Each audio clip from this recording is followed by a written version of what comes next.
Ben sənətdə bağlayan olmuyordum. Xiridanlar qozağa yaxşı.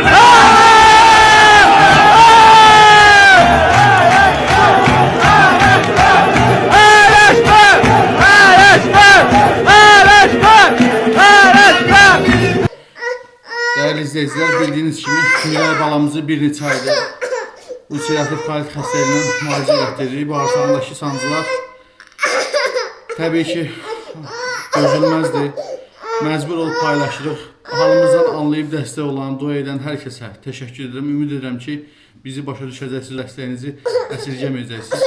Allah heç kimə bizim kimi çarəsizlik nəsib eləməsin. Kömək olan, olmayan hər kəsə ancaq xoşbəxtlik arzu edirəm. Biz də təbii ki, balamızı xilas eləmək istəyirik. Ona görə sizdən maksimum şəkildə dəstək olmağı rica edirəm.